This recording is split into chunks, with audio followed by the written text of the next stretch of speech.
Welcome to the Judgment Free Zone. You've downloaded the Alcohol Free Marriage Podcast, episode number 9 from May 30th, 2022. Now adjust the volume control so that the sound can be heard in all parts of the room. Recorded live from the cornfields of Central Illinois, you're listening to the Alcohol Free Marriage Podcast with Matt and Amy. Come and learn and share a journey with two former craft beer enthusiasts who went from daily drinkers to teetotalers and basically never lost their love for their life together. Hey, a freak show! Well, hello, children. Welcome back to the Freak Show. That is the Alcohol Free Marriage Podcast. I am Matt, along with the always lovely Coach Amy. How are you, my love? I'm awesome. Yeah, you're getting all confused. We're in all kinds of fun orders this week. Such a unique podcast we're having. Stay tuned after the drink of the week for an interview with Jenny Jones, the coach. What? It's so exciting. I know, because it's not just us. It's not just us. We're interviewing someone, a dear friend of mine. She's out of my coaching cohort of This Naked Mind Institute. Cohort? Well, there's a 50 class of 2021. Do you get the tassels and everything and fling your hat in the air like the kids do these days? No, but I did get a certificate. There you go. And I got her certificate. I have gained so much from going through the coaching program. And our interview with Jenny is fantastic. So many friends, Jenny, just the connections that were made, Your sister from another mister.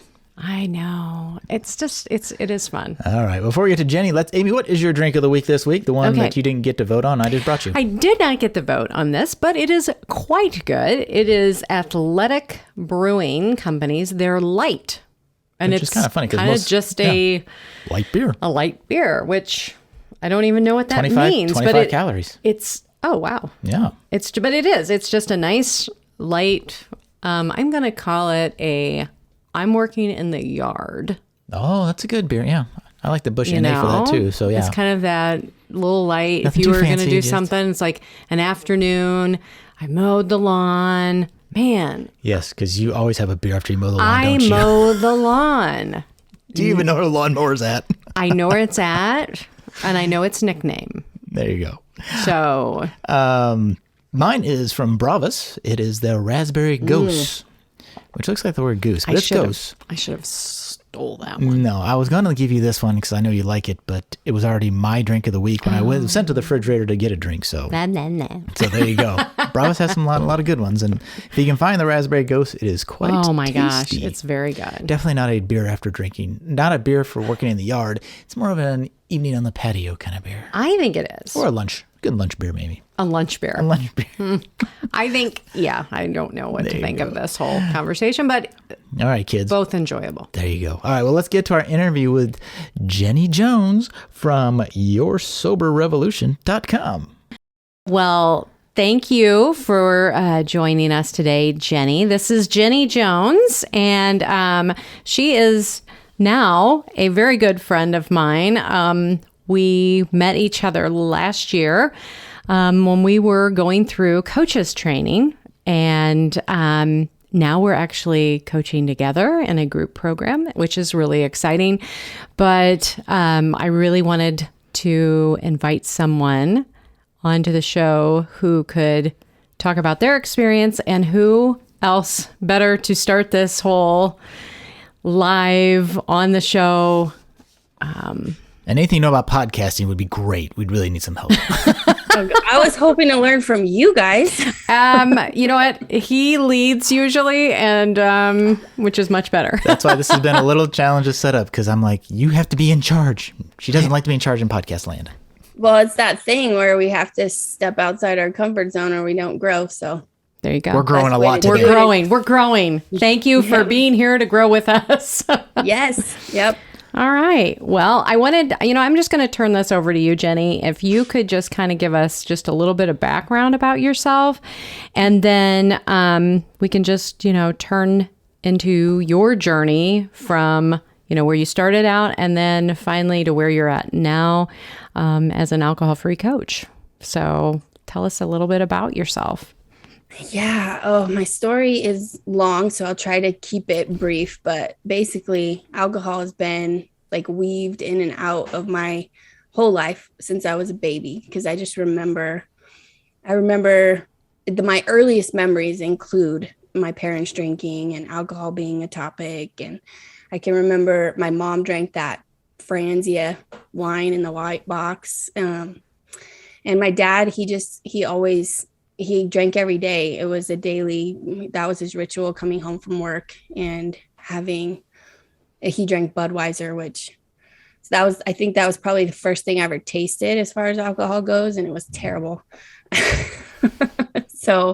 But that was all so normal for me. And pretty much I can't think of anybody in my family that didn't drink. My grandmother loved her Bloody Marys. My uncle, he drank whiskey and Coke, heavy on the whiskey. So it was always there. And it became a real problem when I was about 5 because my parents split up and my mom blamed my dad's drinking. So, and I remember the fights. I don't have a lot of memories of my childhood, but I remember hearing the fights.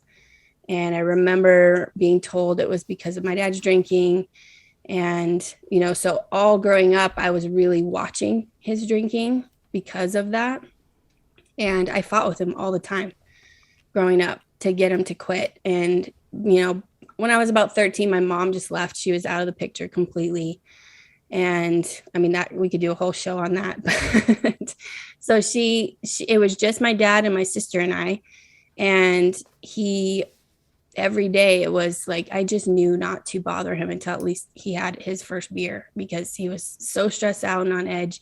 I wasn't going to get the answers I wanted if I didn't give him a chance to relax. Right. So, and I just noticed that his personality changed when he would drink. So, and I didn't like he would yell a lot, and I didn't like who he became. So it was, by the time I was, 14, 15, 16, I was really hell bent on getting him to quit. And I couldn't understand why he was choosing alcohol. And he would make promises, but then he would break the promises, and I would find him hiding the alcohol. But he was a functional alcoholic, right? He didn't drink all day, every day. He went to work normally. He taught me my work ethic. He did not miss work. He was not sick.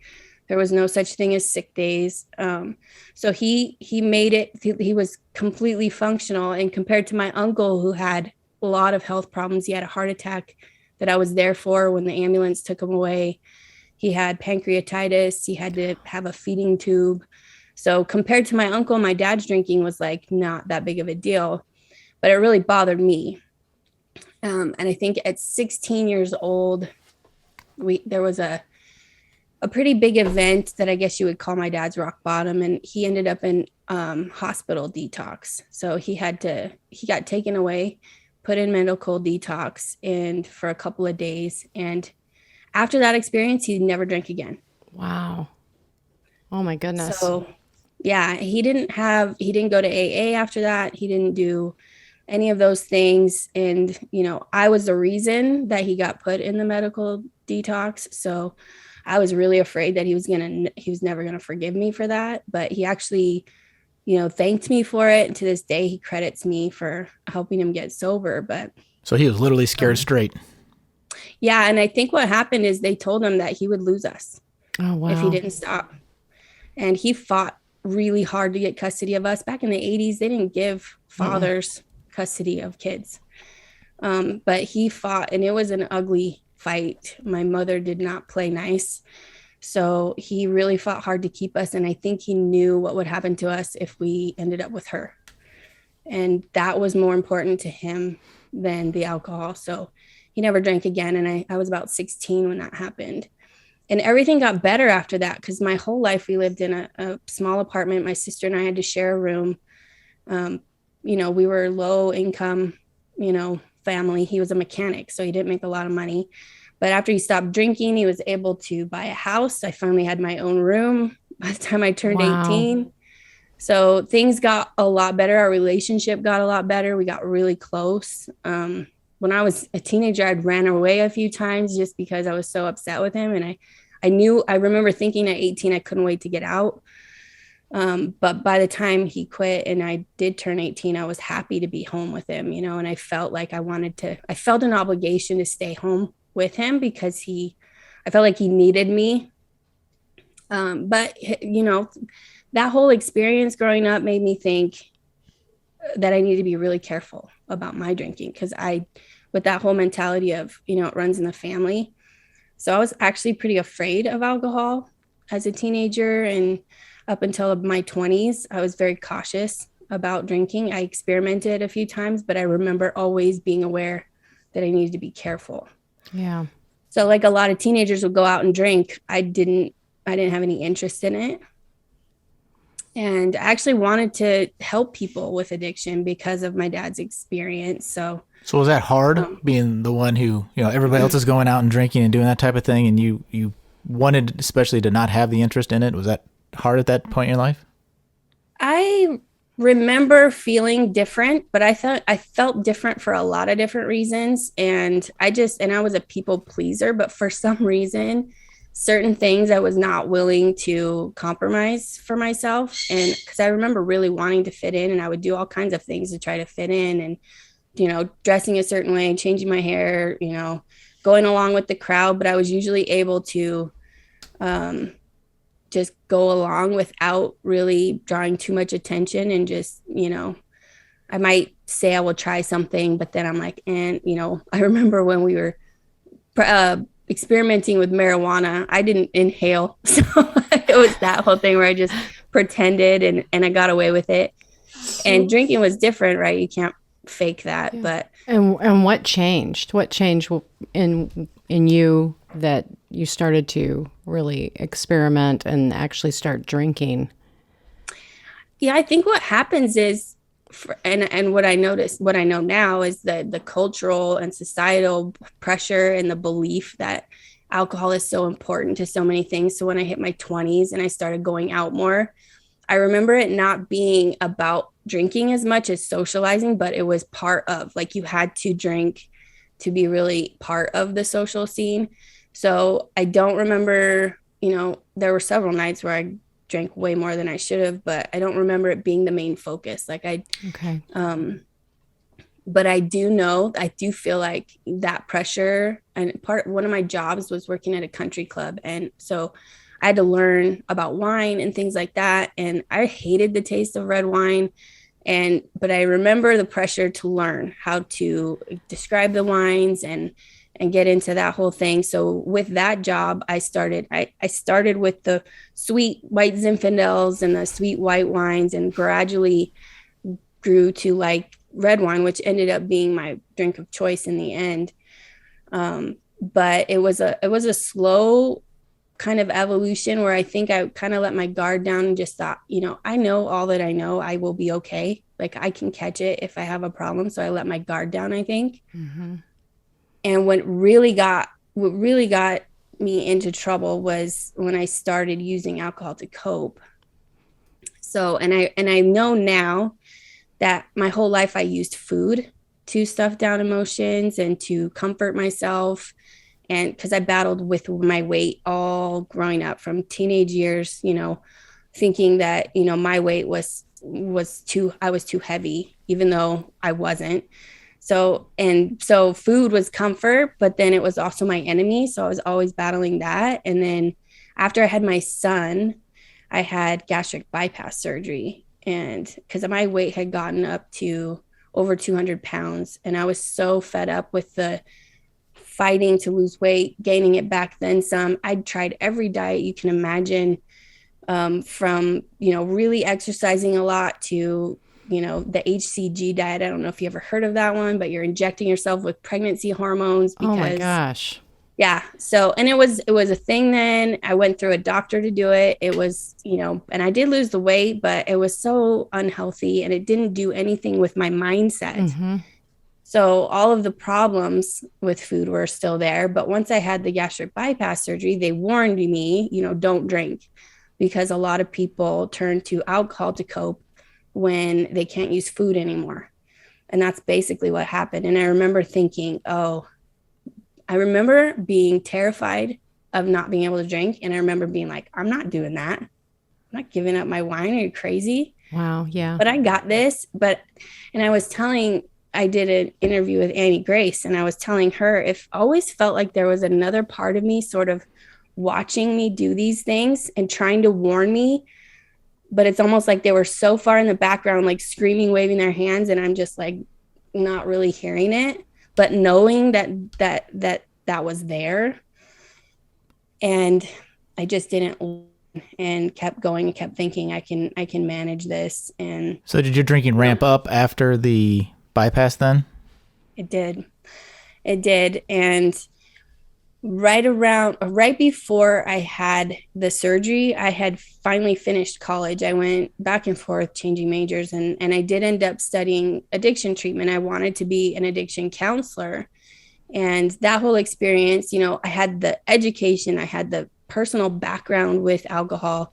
So I thought, I had this like false sense of confidence, but nobody ever talks about, the societal pressure and the gray area of drinking. Like, it was always about either you could drink normally or you were that fall down drunk alcoholic, with all kinds of problems, DUIs, etc.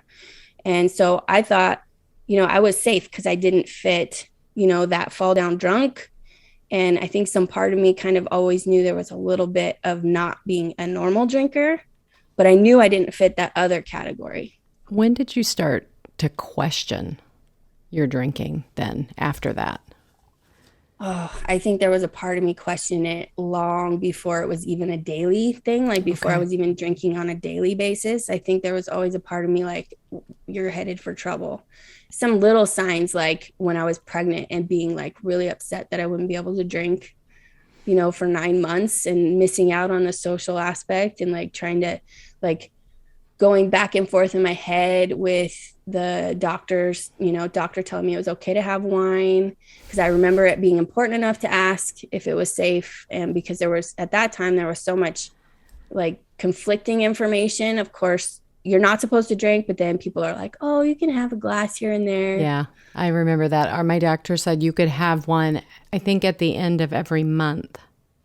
So that was my reward. I had a drink at the end of every month. And he also told me, if you smoked 1 cigarette a day, it would be fine. And I can remember going, well, I wouldn't smoke, but I'll sure have that glass of wine at the end of each month. Yeah. And I was looking for that justification, right? And because and those were the warning signs that I was not paying attention to. And my doctor telling me that, the stress for the pregnancy, the stress for the baby was more dangerous than, a glass of wine every now and then.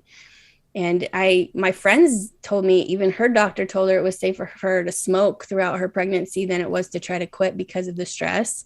Oh my And it's gosh. like, looking back at it now, I don't blame myself, that you don't know what you don't know. And I'm listening to my doctor and they're telling me that it's okay. But God, if I could go back now, I would. Yeah. But you want to believe what you want to do, right? It's like, I really want to do it. So if they're going to give me a free pass, then I'm going to take it. And you also have to think about like the doctors. I mean, like all those societal norms are coming at them as well. It's like, oh, and then you can go real deep on everything, all the information they're being given, and where is that information actually coming from? It's just crazy. Yeah, and I think that they know. It's just like when you go to the doctor and they ask you how much you're drinking. They know people are lying on those. And I've even heard that they like multiply it by 3 or whatever. Like that's their rule because they know.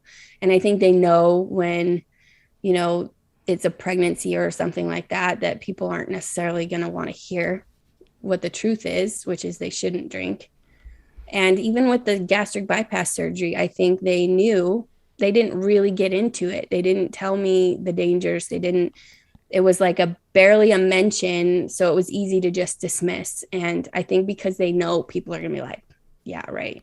Well, how much were you drinking?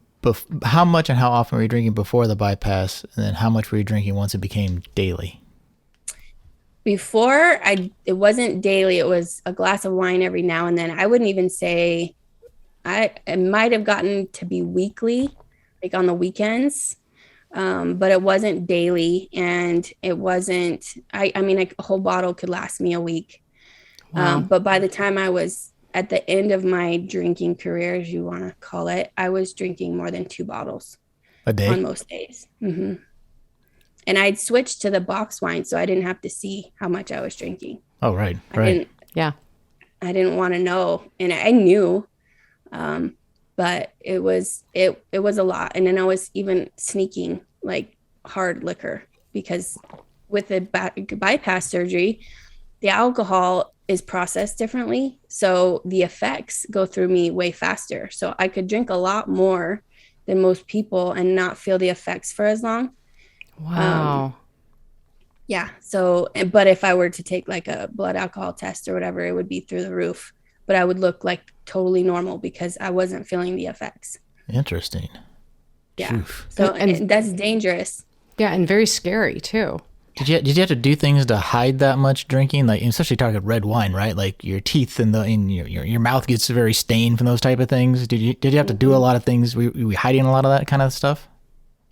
Oh, well, I definitely I tried to hide the evidence. I tried to make sure I got the bottles out the door before anyone saw. And again, that switching to the box wine so that nobody really could catch on.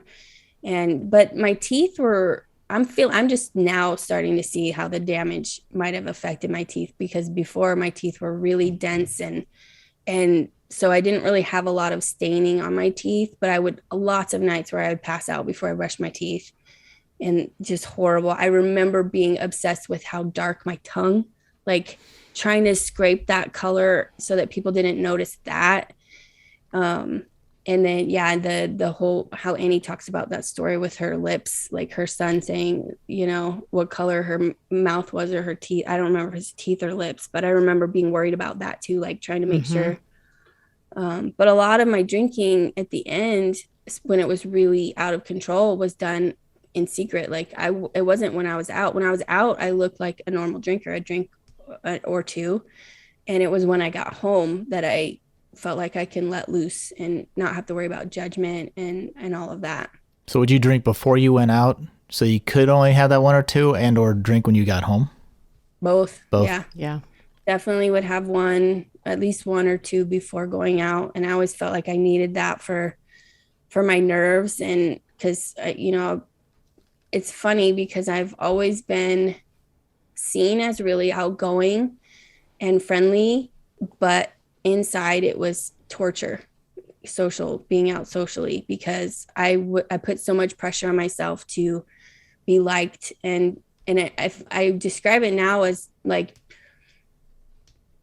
and I realize now that I was trying to be who I thought they wanted me to be, whoever they were. And now I realize why I avoided situations as much as I could, because that's exhausting. Like it was so exhausting trying to figure out what people wanted me to be. And that part, like, instead of just being myself was not an option. Did you know,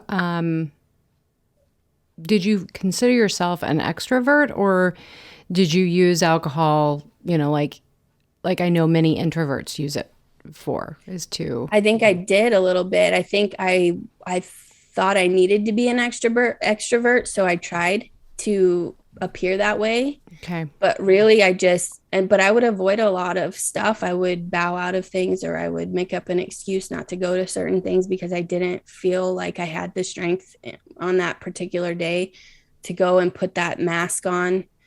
So yeah, I mean, it was, outwardly I looked outgoing and like I loved being an extrovert and being out and about, but inwardly, especially, I think people knew when it was a new, like people I didn't know, that was harder. But, I think a lot of people feel that way. So it wasn't really a big deal, but I definitely felt like I needed the alcohol to loosen me up. And I know that was definitely a factor in my 20s when my drinking started to be more regular, like on a regular basis. And there was a period of time where, in my 20s where I was out every 5 nights a week, at least, partying. But I remember it just not really being about the alcohol. It was all about the socializing, finding a guy, all of those things. But now looking back, I'm like, that was danger too. Like that was when my drinking was already becoming a problem. It wasn't daily. I could go days without drinking and not be a problem. So it was okay. Mm-hmm. So it goes back to all those things we're taught about what having a problem with alcohol is supposed to look like. And that just leads to dangerous territory. Yeah. So how long did you go with the 2 bottle a day thing before you decided, you know what, this is enough? I remember it slowly escalating because my pattern had been before the surgery was I had a stressful job and I was a parent now of 2. And my pattern was I didn't eat like most of the day. And I would come home and just binge on junk as I'm making dinner. And then I would eat a big dinner and go to bed. So, that's really contributed to my weight gain. But then after the surgery, not being able to do that with food, I turned to the wine, and it was like 1 glass, a day. Then it slowly escalated to 2, and then it got up to what it did. So I think over that time, it was probably, I think my son was 1.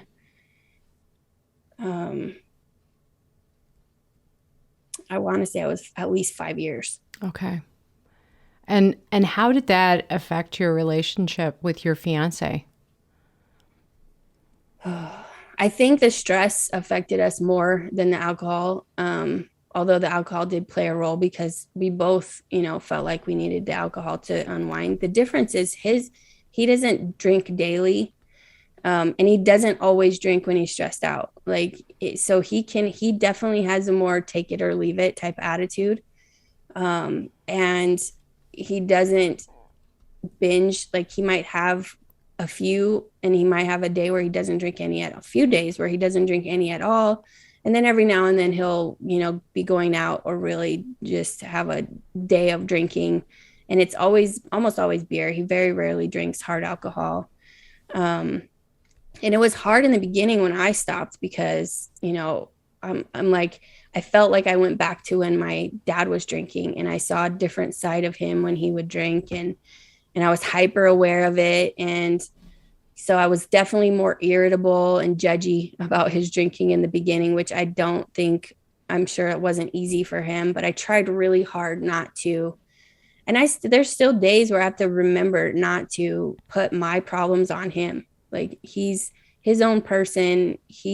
In my opinion, I don't think he has a problem, but I hope that watching what I've been through, he would feel like he could, talk to me if he thought that he was having issues with it. But I really didn't want him to think that because I was not drinking that he had to. Sure. Because I knew he's a very confident and secure person. He's not one to change and I've known that since we got together. He's not going to change who he is for anyone. And I admire that about him, actually, because I couldn't do that. I was always trying to change myself for other people, and I wanted to be more like him. And I'm really glad that my kids get to see that, they get that strong sense of self from him, and I'm working my way there. So I knew that I wasn't going to change his drinking, and I didn't want to. I want, unless he wants to, I don't want to change who he is. Sure. So how has your not drinking impacted that relationship now? I think mostly it's good because now we don't have two people, if they're in the middle of their drinking, getting irritated and snipping at each other until it escalates. We fought a lot more when I was drinking, and the fights would get pretty intense. And screaming at each other, and the kids are around, and that was terrible. I still am dealing with the guilt from the fallout of what they saw, because I saw it as a kid and I know how it affected me. And I did not, so many days that I regret my own behavior and now I'm able to reel myself in and realize, I still have to battle, we're working through with coaching, we're working on how to respond rather than react. Because so much of our thoughts creates these emotions that we then just automatically react to. So I'm trying really hard to be mindful of when I'm reacting instead of responding. And it's a work in progress, but things have gotten so much better We can communicate better. And it was not pretty to start with, especially in the early days. I was a lot more irritable when I was giving up drinking. And there were several times where I had to get in my car and go just drive and blow off the steam. And that worked. And now we're able to both like sort of take a step back. I'm being more respectful of how he operates because he's on a very different level than me. And it's not a bad thing. It's just understanding what he needs and communicating what I need and trying to find a balance. And again, like honoring who he is and not trying to change him. Mm-hmm. I think that's key because that's something that I had to do as well because Matt did moderation at the beginning. Let's use big air quotes, moderation. Well, but you were still very supportive and like, okay, this is your thing. Because you weren't trying to make me quit too. No, so. And I think I knew because of This Naked Mind and what Annie said, you can't change somebody else and everybody is on their own journey. And so you just can't do that. So once you gave up the alcohol, did you, I know it's called data points or slip ups or whatever you want to call it. Were you like successful, just turn off the spigot and you kept on cruising and everything was fine and dandy, or how was that journey? Oh God, no, it was ugly. It was ugly. It got worse before it got better. Because I think having said that, I had that little part of me that was always sort of like raising the flag and trying to warn me of danger ahead. I think I was more aware of there being a problem before most people are, which is worked in my favor. All my experience and my background kind of did help me. It was just a matter of not ignoring that voice anymore. So I think I spent a good couple of years contemplating, but I knew based on my education, my background, I did an internship in a women's treatment facility. I knew what the options were that were available to me, and I was not prepared to go that direction. I was not prepared to be labeled an alcoholic for the rest of my life. I was not prepared to be told that I was powerless. And at the early stages, I was not ready to let go of alcohol. I still thought, as many of us do, that it was important in socializing and an aspect of being an adult and all of that. So I really wanted to drink like everyone else. My initial goal was not to quit forever. It was to be able to drink normally again, to be able to go to a wedding and have a glass of champagne, to be able to have a glass of wine with dinner every now and then. That was my goal. And because with all the knowledge, I just still did not feel like I met the criteria of the rock bottom with the DUIs and all of those things, like where I had to give it up forever. And when I found Annie Grace, I was like, thank God there's another way. Like to hear someone say, and the only reason I could hear her message was because she gave us the opportunity to moderate. Like she left that door open. Like it's still possible. She wasn't like advocating it, but she was like, that's still a possibility. And I think that's smart. I think that people need to have that door open and figure it out for themselves. I'd ended up not wanting to moderate. I have no desire to ever drink again. I've gained so much since I stopped that there's no way that I would go back to it. And I wouldn't have heard any of that messaging or any of that, what Annie was saying, if I didn't know that it was still on the table. So that was important to me. And let's see. So I read her book like twice, or listened to the Audible version like twice before I did anything, and spent a lot of time agonizing about, being afraid of what if I can't do this? What if I fail? And then that means I do have to give it up forever. Yeah. That terrified me. So it stopped me from even really trying. So it wasn't until May of 2019 that I actually had a stretch of days where I didn't drink. Because for those whole 5 years, every day I was drinking.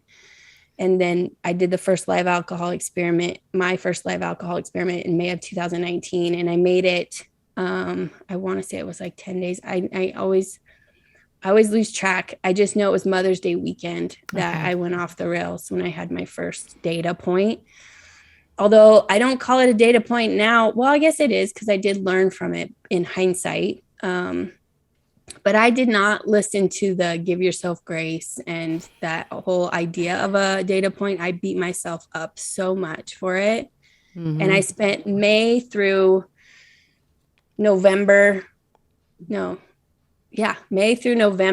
December sort of on this like roller coaster, up and down. The harder I tried, Annie talks about like how the harder the cognitive dissonance, the fighting in between made my drinking escalate for a while. There were days where I was like blackouts and things like that, just because I was so trying to drown out all the noise and negativity against myself, and being really mad at myself for not being able to do this.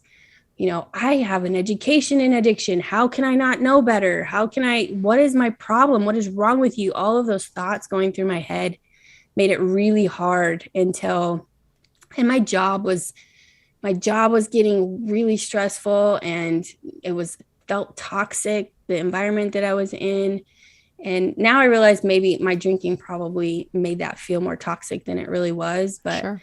I ended up quitting that job in November, and I didn't have another job lined up. So I didn't know what I was going to do. And I was afraid of what would happen if I was at home all day long with nothing to do. And I think that was one of the things that really motivated me to do something before it got to be my rock bottom for real.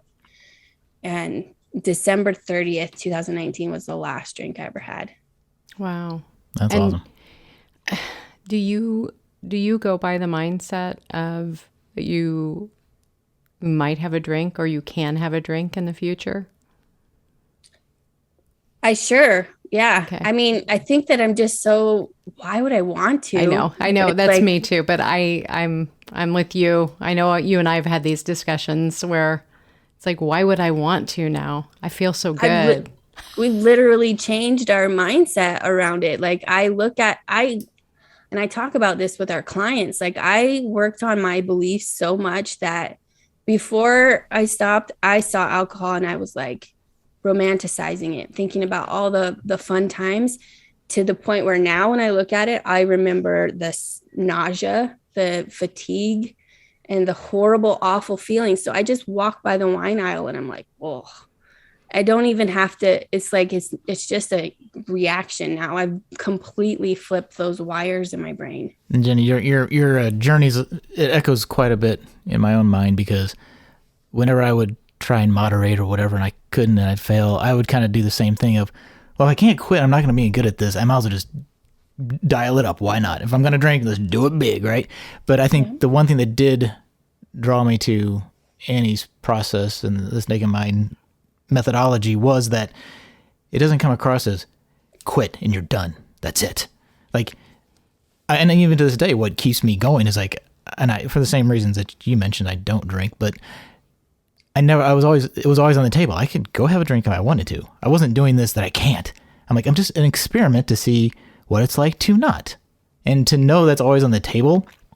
I think in the year and a half, I've had one drink, and it was by choice, right? But it's knowing that I can do that. I don't beat myself up about it. Like, I'm an adult. If I want to have a drink, I can have a drink. But I've learned enough, right? And obviously you have too, that you don't want to go back to those all the negative that you didn't realize was outweighing the believed positive, right? Mm-hmm. Yeah, it's so true. And I think that's what keeps a lot of people from even trying it, because, God, if ever one day you decide, people are going to be like, oh, she fell off the wagon.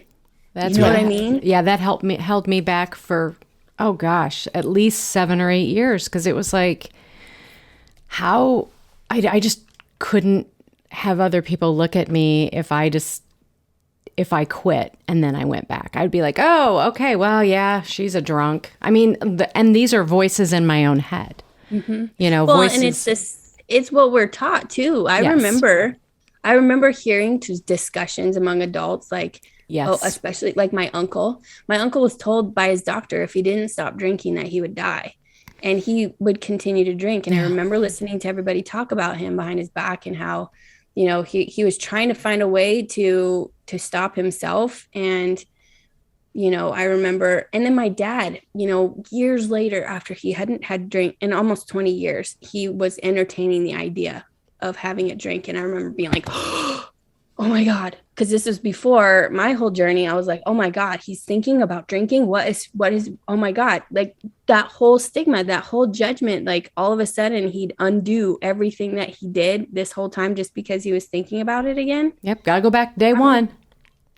Discount 20 years. Yeah. I hate that. And I mean, that's one of the things that's like, no, don't talk about another day one. Just learn from it and move forward, because we work with people right now who, you know, it's that mindset, and then they beat themselves up over and over. I had a drink. So I don't want to reset my counter. Are you kidding me? I like seeing that number grow. All right, so I'll take take one off of it. Now it's, you know, $4.99, not $500 or whatever. But, you know, I'm not going to reset that counter. Are you kidding me? Because I think that for me personally, that would add even more stress, right? It's like, you know, if I'm going to reset it, well, then again, if I'm going to go off the rails, go big. What about all the people that diet and they're going, you know, if they gain a few pounds, so they just undid everything, all the healthy changes, and now they might as well just go back to binge eating? Like, exactly. It shouldn't be that way with alcohol either. We need to completely change that narrative. And that's my mission. Like, I don't want people to think, if someone thinks I'm drinking more than I want to, they should be allowed to explore that without being labeled and then criticized and watched for the rest of their lives. It doesn't need to be that way. Exactly. So after all of your time, what if you had to pick the one thing that you think of that's been the best thing about quitting? What's been the one gain in your life? Oh my God. I know you got to pick one. You got to pick one. It's changed my life entirely. And I think the number one thing is it's changed my relationship with myself. Because I think the thing that would, you know, cause my eating problems, that caused all of the other coping mechanisms that weren't healthy for me, and up to and including drinking, was that I did not value myself. I did not know who I was. I didn't know who I wanted to be in the midst of all this, you know, trying to meet other my perceived expectations of what other people thought I needed to be, and not being able to just be myself, thinking myself wasn't good enough. Like, all of those things caused all the problems that happened in my life, including the drinking. And I don't think I ever would have uncovered that if I hadn't gone through that journey. Like, it wasn't until I got through that I realized what was at the root for me. And I think that's true for a lot of people that drink. They're just really trying to escape themselves. And alcohol is a really easy way to do that. Right. It just causes so much destruction in the meantime. Yeah. And, you know, I describe it of like, when I was drinking, it was like, you know, putting a black curtain over everything in the world. Like, everything I saw was through that dark and negative view. That's how I viewed myself. So that's how I viewed the world. And we talk about this with the brain science. Like, that is exactly what happens when, you know, when you're looking internally in your world and it's negative, everything you see in the outer world is negative. And that's where I was. And once I got through the alcohol and I started, and all the emotions that alcohol dulls, including not just the bad stuff, but all the good stuff too. Once I started seeing the world differently and started seeing myself differently, like, I see beauty everywhere. I talk about this all the time, how I used to get so irritated with positive people and walking around saying, just look at the positive. Look, there's always a positive. And I'd be like flipping them off and like cursing them out. Does that sound familiar? Yeah, I was like, just like, whatever. It used to irritate me. And now I am that person. So I'm that person walking around telling everybody that you have to. It's cool because I know what it feels like to be there. I know that it's very easy to see things from, you know, when you've been seeing things that way for so long, it's really hard to see it another way. And I just really want to inspire people that they can change. It doesn't, I mean, they have that within their power. They don't feel like it. That's what I want to help change in people. I want to help them see what's inside them that they don't realize is there. Yeah. Right. And don't pity me because I don't drink. I'm like, it's not that I always tell people I can drink. You know, it's not, don't sit there and say I can't drink and something tragic is going to happen to me. Like, I can. I'm choosing not to, and I don't care if you choose to.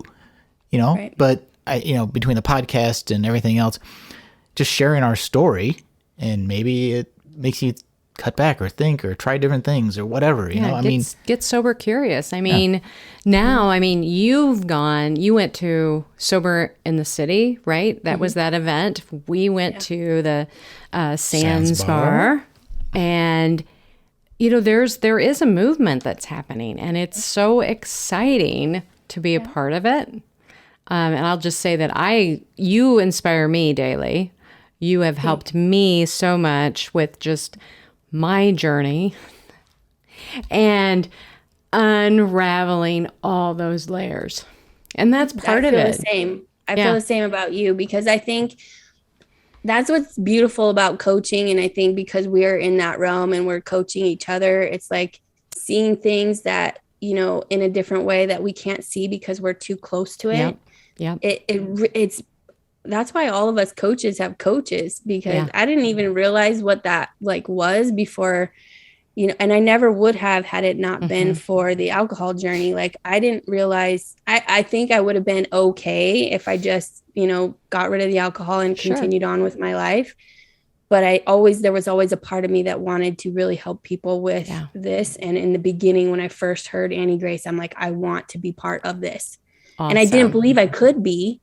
And then when I became certified, I was like, I'm like full circle now. And from the first year of not drinking, I changed. But then that year that we did the certification, I leaps and bounds grew as a person. It's just, and it's all because of the coaching, right? And the mindset stuff. Yeah. I've been coached for 25 years by Amy, so. And everything. She's a coach of everything. You know what? So before we wrap this up, what I wanted to find out is what's next for you. And then the most important question will be, and what is your favorite AF drink?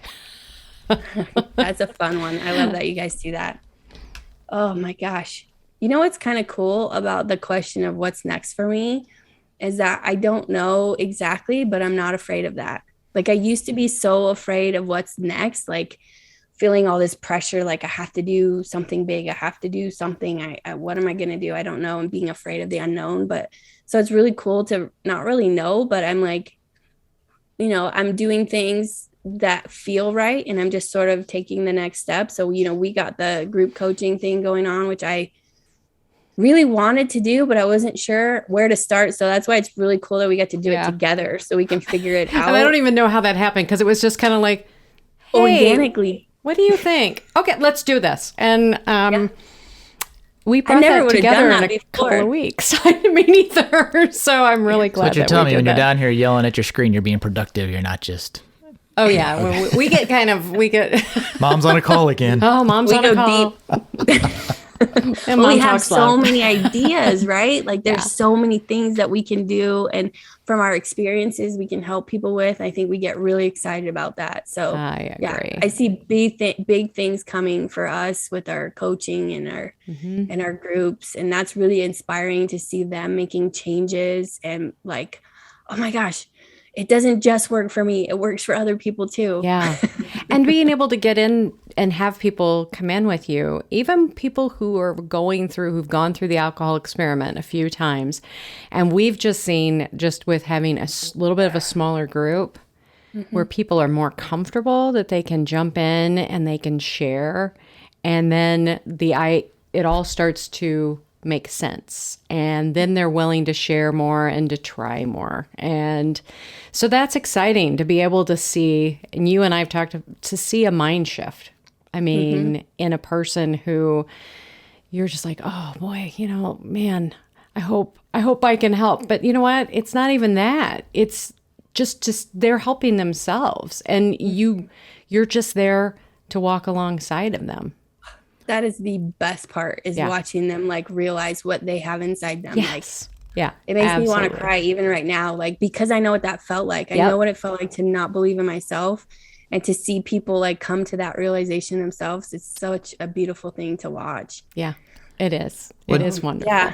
But Jenny, before we let you go, tell us about your website. I know you have an event coming up also. Yeah, I'm working on doing a sort of a free event similar to what Annie and Scott do. Just testing things out, trying to reach as many people with the message that we have as I can. So I'm still learning about how that all goes.